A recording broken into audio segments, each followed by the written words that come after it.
Hello and welcome back. So far we've been using PHP to read from our API, but we can also do the same thing with JavaScript. And most of the time when people are talking about APIs, they are using JavaScript. So let's see how we can do this exact same thing using JavaScript. So we can easily bring back this information. So I'm just going to remove all this. Now instead, by the way, this is inside my website folder index.php. So at this point, we just want to read from the API like this. So you can see very simple JavaScript code here, but we won't go to this level yet. Let's go down to the basics and see how this all started. So the thing is, there's what is known as an AJAX request, an AJAX object. So AJAX is just like, it's another API that allows you to connect to other APIs. It's like a JavaScript API that allows you to do HTTP requests to a particular server. Okay, so let's add some HTML here because this is JavaScript after all. So let's give it a title of API. Okay, so let's look at the basics here, the very basic stuff. So I'm just going to put a div here so we can put our output, because we can do that with JavaScript. With PHP, we just echo things, but we can't just do that with JavaScript. We have to send it to a particular object. So I'm just going to add a class and use that to capture this thing. And I'm just going to say output. I'll call it output, like so. Okay. Then after that, I'm just going to add my JavaScript. Now, I can add my JavaScript anywhere up as long as it's after this div right here. So let's add the JavaScript over here.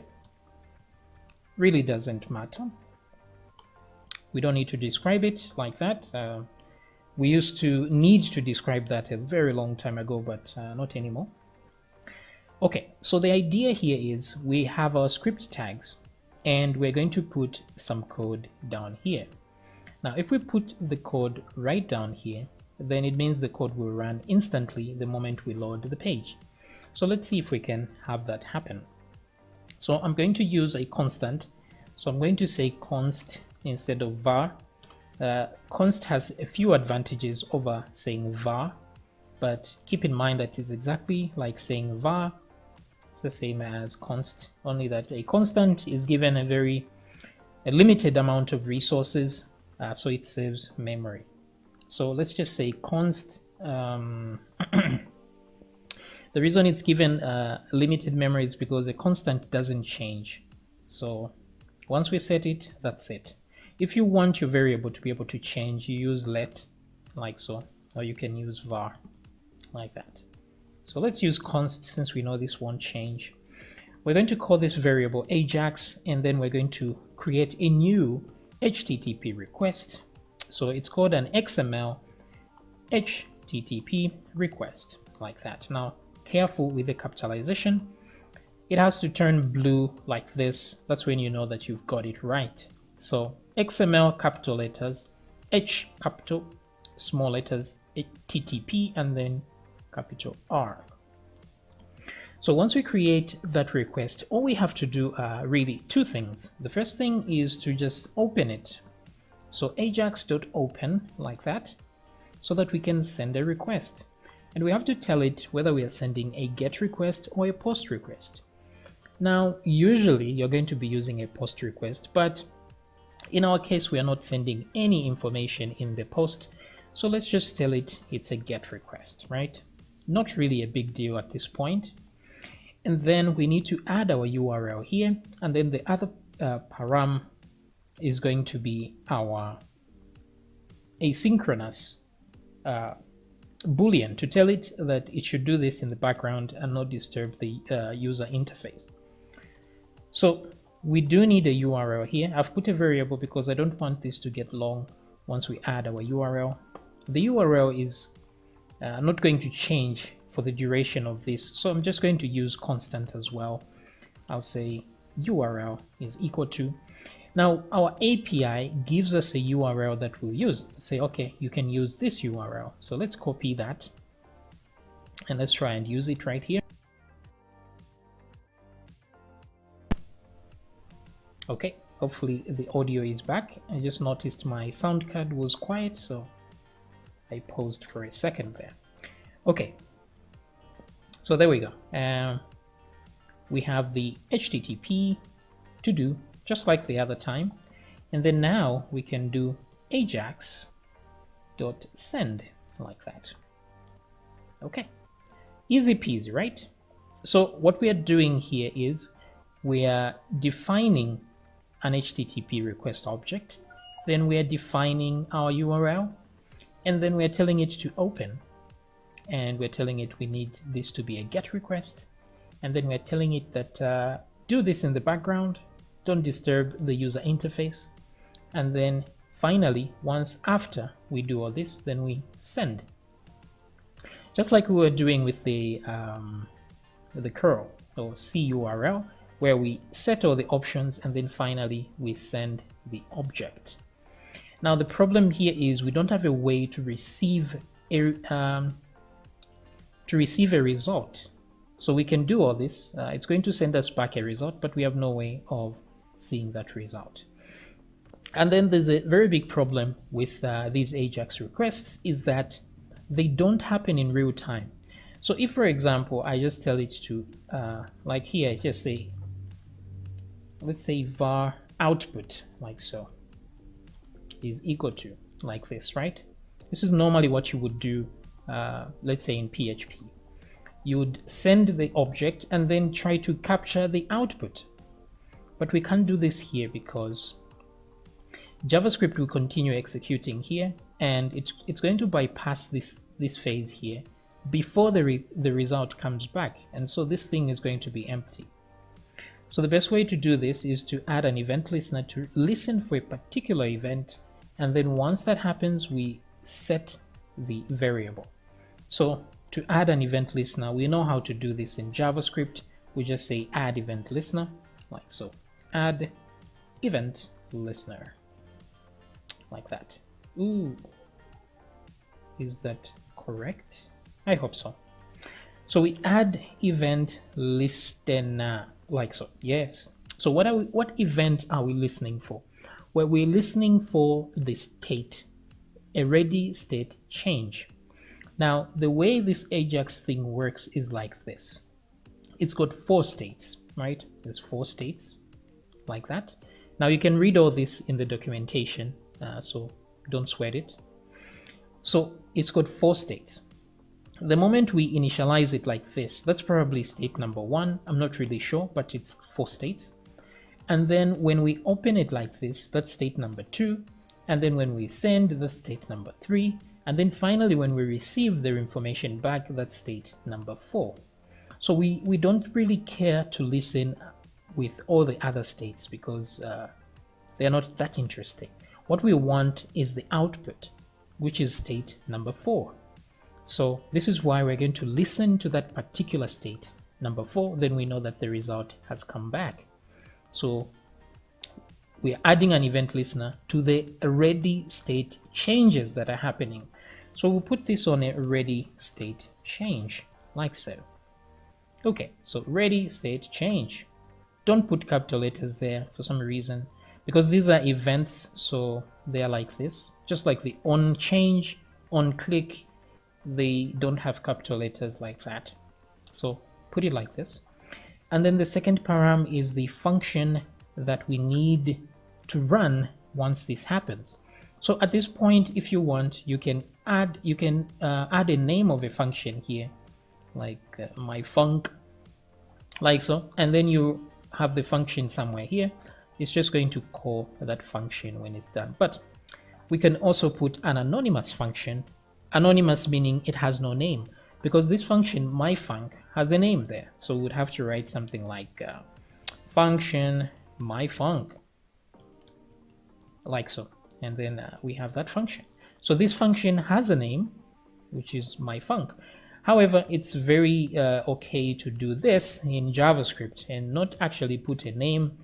I can just put an anonymous function inside a variable, like so. I can say var a is equal to a function. But this is kind of a named function as well because it's inside a variable of some sort. However, we can put an anonymous function right here. Just say run this function directly. It doesn't need a name because it's being called immediately, so no need to give it a name to call it later because it will run immediately. So let me move that. So whenever a state changes, this is code. Okay, we'll put that E there even though we're not going to use it, but old habits. So what's happening is that every time the state changes, this is code. So every time we open it, this function will run. When we send something, this function will run. When we receive something, this function will run. So the thing is, we just want to check for the fourth state. So I'm just going to say if AJAX dot ready state, like so. That's the ready state we are checking for. Capital letter there is equal to 4. If it's equal to 4, then it means we have returned some information. Okay, good. So this will run regardless what happens. So for example, whether the internet is off or on, this is going to run still. However, if I receive a response from the server itself, I'm going to get what is known as a status from the URL there, from the other server. So those states are very different. You can receive a 200, which means everything is okay. You can receive a 500, which means there is an error, a server error. And the most famous one is 404, which means not found, which means the page you are trying to find was not found, which means the server actually responded, but there was nothing there of what you are looking for. So all these are states. Now, these are not the only codes. There's 501, 502, 503, but all the 500s are server errors. All the 400s have to do with all this not found, not moved. Then the 300s, I think it's permanently moved or something. Anyway, you can read about these states online. Not a big deal. So let's just know that once we are here, things are good. Now, if you want to check if the result was good, then you will say if AJAX dot status, which is the return status, is equal to 200. So this is set by the server that you're trying to read. So in this point, what we are saying here is that if this is true, then something was returned, a result of some kind. Now that result may not always be good. So here we're just checking to see if the result was good, then we run this. Otherwise, we can choose to check for a different status, maybe status 500, status 404, and then we can give the user an error like we didn't find what you're looking for, there was an internal server error, blah, blah, blah, etc. But we're just interested in this. So once we get to this point, everything is good. So what I want is to grab this output and then put whatever we got from here in here as an inner HTML. So let's do that real quick. I'm just going to say var output be equal to document dot query selector to select that item. So query selector, and this is a class, so we'll put a dot and then we'll say output like that. Good. So that is a class. That's why we're putting that dot there. So the output now represents this div, and so we can shove some information inside it by saying dot inner HTML. We are changing its HTML to the AJAX response. So the AJAX response is inside ajax.response text. Now there's also response JSON if you want to get JSON data, but let's stick with that for now.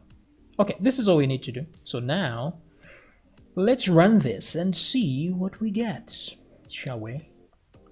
So localhost there, and then let's do API, and then API, and then website. No, actually, is it? Okay, now I'm completely confused as to the folder. That's API, API, No, this is just a single API. So I actually dragged in the wrong folder here. Okay, so let's see. That's API website index. Okay, good. So not two APIs, just API website / index.php. So the fact that I haven't seen anything here means I have an error. So we're going to inspect the console. Okay, so inspector, then go to the console, and let's see what error we have. So it's saying ajax.response text is not a function. Really? Yes, you're right. So this should not be a function. This is just a variable, something stored in Ajax. So it's not a function, so remove those brackets.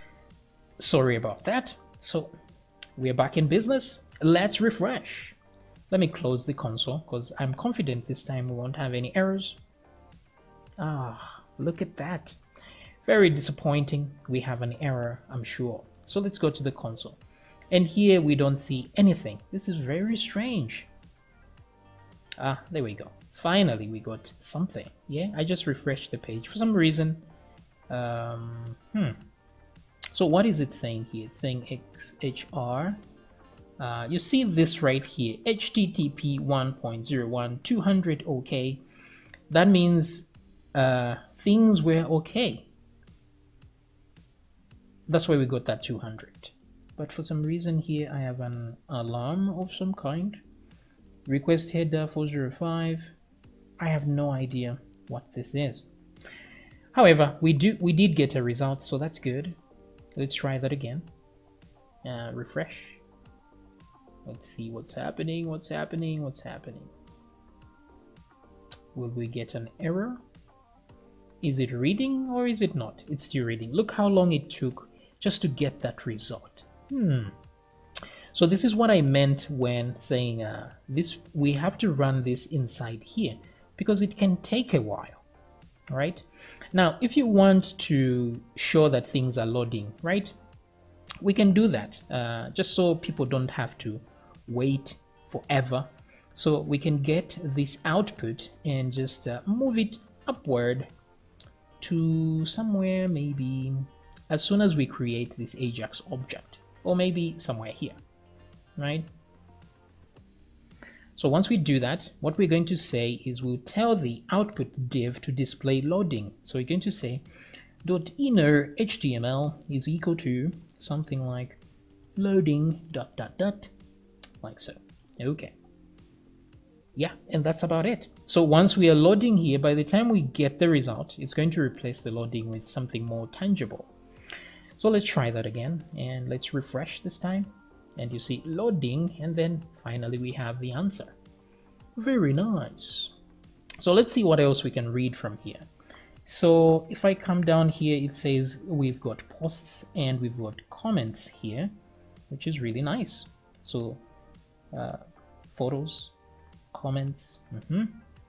We'll get to the photos. Let's look at the routes here. So it's telling you that they're telling you that this is what you can do. For example, if you're looking for all posts, you can just say posts. If you're looking for a particular post, you can put /1. And here, if you put posts /1 and you put comments, it's going to bring the comments that come with it as well. So let's try this. Let's do posts 1 comments. So I'm just going to come here, and instead of to-dos, we're just going to say posts. And we want to get post number 1 and then put /comments to bring comments as well. Put $M there. Okay, and also I don't want this to be viewed like this JSON type here. So what I will do is I'll add some pre-tags so that we can see things a little bit better. So right here I will say is equal to some pre-tags like so, and then plus, because that's how you concatenate with JavaScript. Alrighty then. So let me refresh this time, loading, and then finally we get some answers. Look at that. So there's post number 1, that's post ID is 1, and then there's ID of a comment, which is this one right here. So there's an email for the commenter and a body for that, and then there's a name. And then same thing here, we have ID 2, but the post number is still 1 because these are all comments for post number 1. So look at that. We can get some data like that. If I put number 2 there, I get a second post and its comments. Yes, let's refresh. Loading, and yeah, still loading. Boom, we have our answer right there. Look at that. So you see how easy it is to actually read from an API. Very, very simple. Now, if we don't want this to run immediately, we open the page. We just put this in a function. It's that simple. We just say function, maybe we call it get data, like so.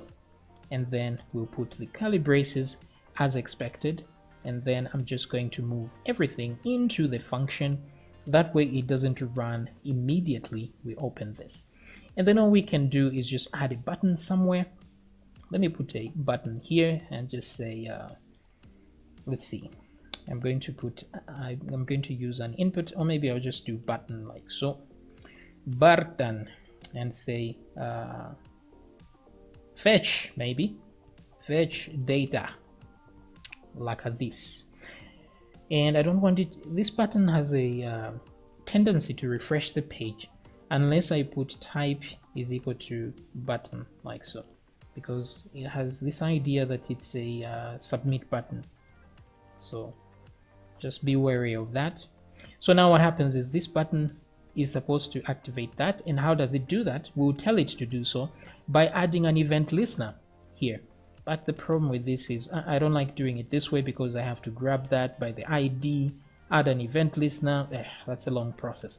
I just like to say on click and then I tell it what function to run.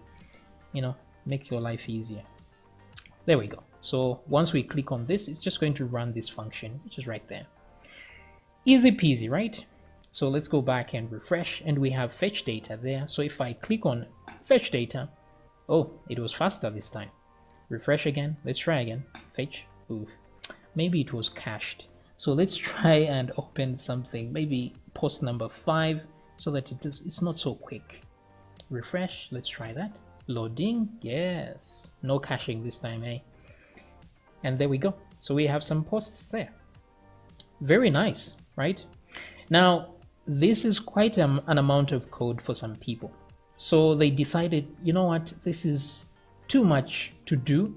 Let's simplify the process even further, because they realize that every time you have to write this XML HTTP request, you know, we're doing similar things, open, send, it becomes monotonous. So some people decided, let's wrap all this into one function called fetch. So we're going to see how to use fetch instead of doing all this in the next video.